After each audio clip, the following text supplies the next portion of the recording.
Hey friends, welcome back to my kitchen. My name is Christine, and today we are going on an adventure together. We are going to be making, for the second time, some homemade graham crackers.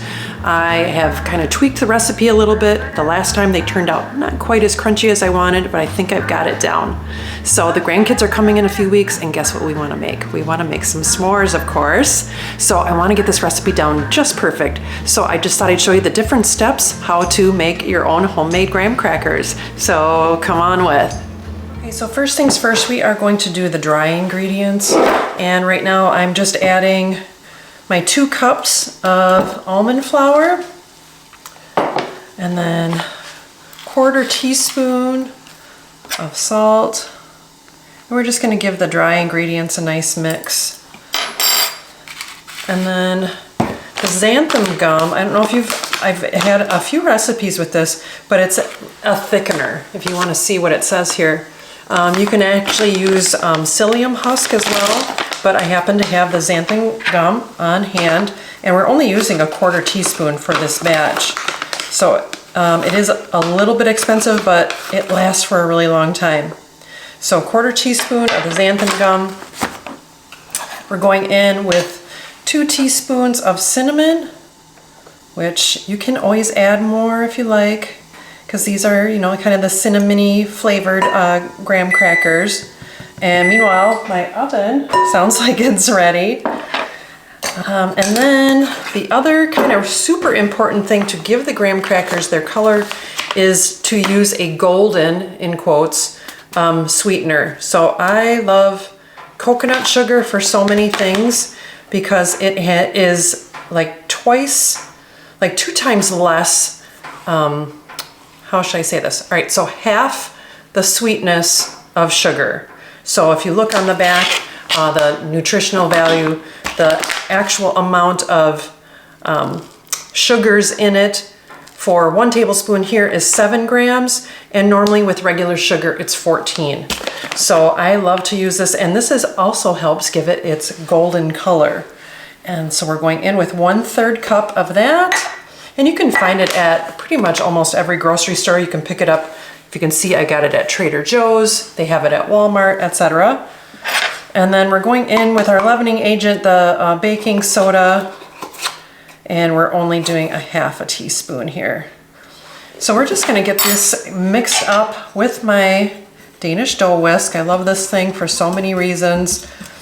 It just helps blend everything together without sticking to it.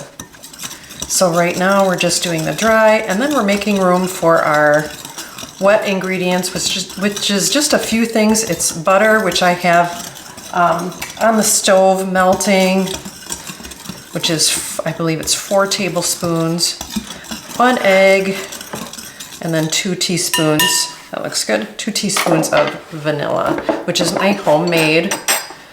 This is the Tahitian vanilla, which I made back in 2021, and I just kind of keep filling it up with my spiced rum, and I kind of alternate bottles so that it gets in there.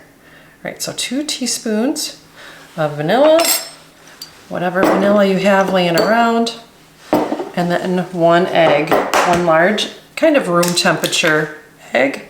We're putting the whole thing in, and let me grab my butter, and this is the 4 tablespoons of butter. And so we're going to get this going into a dough consistency, and that's when you'll see the magic really happen. All right, let's get in there. All right, it's really starting to come together. It's really important to have the butter basically totally melted, so that's why I kind of did it on the stove. That way you're not scorching or burning or, you know, splattering all over the place in your microwave. So just take a small saucepan and do it. All right, see, look at this. This like barely sticks to it. That's why I love this thing so much.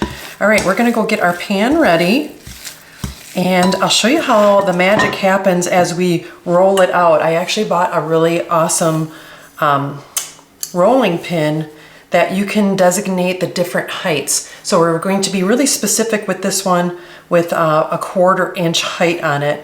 And it's really nice. You just unscrew it And if you need it thinner, if you need it thicker, I have one more ring to put on. So yeah, let's get this on the pan. Okay, so right now I just have a piece of parchment paper down on my counter. And I have a second one that I'm going to put over the top. I have my rolling pin off to the side. This is the one that it's going to be cooked on. So I am going to just put it out there. It comes out so easily, as you can see. And the goal is to make it as even as possible.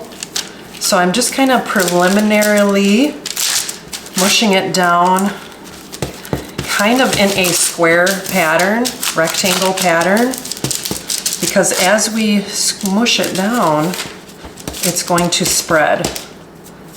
So right now, it's looking pretty good. Just kind of flip it back and forth.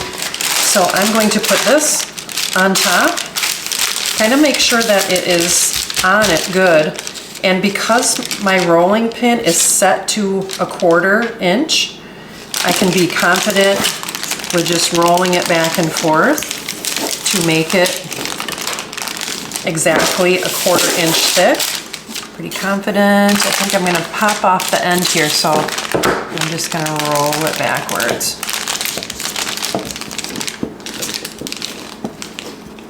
All right. It's not looking too bad.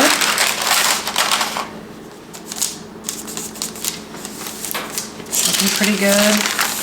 And I'm just gonna slip it right up and on to my sheet. And then now for the fun part. You take your fork to divvy up the pieces. And so I'm just kind of making them. I'm not really going all the way through, just kind of, you know how regular graham crackers just have those divvy marks? And then these do cook for quite a while, just to kind of make sure that they cook all the way through. And here we go. Just kind of trying to make it look decent. There's some different size ones, that's fine. And all right, let's get it, let's get it into the oven. And the oven is ready at 300. We're putting them in on the middle rack. And we're gonna set our timer for 18 minutes. So I'm gonna give them a check at 18 and see how they're doing. Okay, the 18-minute timer just went off. Oops, forgot to turn it off. And I'm just gonna pull it out and give it a check to make sure it's not scorching or burning. It's looking really good right now. And we're gonna go the other, so it said between 18 and 22 minutes. I'm gonna let it go a few more minutes and see how it's looking. All right, so we'll check in a couple of minutes. Okay, the other timer went off and we are going to pull them. So we are going to let them cool on here for a good 10 minutes. And then I pulled out my actual cooling rack. So we're going to let them cool on this for as long as it takes to get them to room temperature. And then that's when you can break them, etc. So we're just gonna let these cool, and I'll come back when after they're totally cooled and transferred onto my cooling rack. Okay, it's pretty much totally cooled, and you can see that it's like one big piece. So I'm just gonna slip it onto the counter. And then I haven't quite decided how I'm going to cut it. So I made these divvy marks. So let's just kind of see if we can get through it. Oh yeah. Oh my goodness, how exciting. Okay. Well, there's the first piece. It's looking pretty good.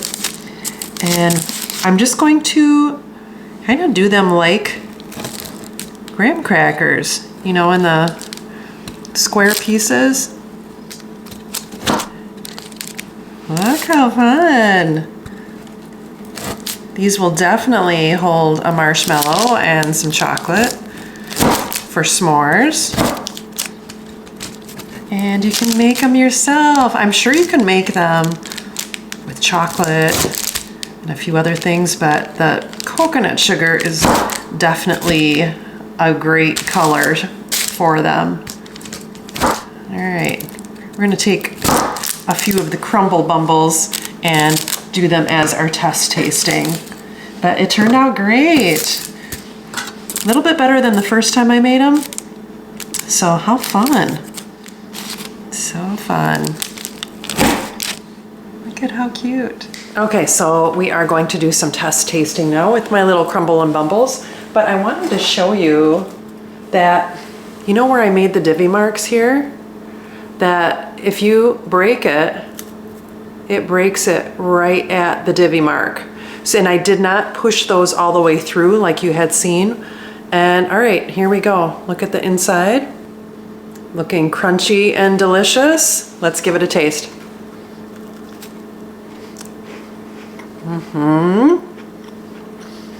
Not super sweet, cinnamony, delicious. Definitely dunkable. It's how I grew up, you know, dipping graham crackers in milk or something. So I've got a few extra little crumbles to eat. But let me know what you think about this recipe. Another thing that you can make at home instead of buying it in the stores and have all the different ingredients. You just have a simple, maybe it was like 10 ingredients here versus 20 or something that's on there. And you have all the ingredients in your cupboard. So thanks for stopping by my little channel. And if you like videos like this, little recipes that you can surprise your grandkids with and use over and over again, hit that like and subscribe. And I will see you next time on Christine's Routines. Take care and God bless. Now I can't wait to get these all packaged up.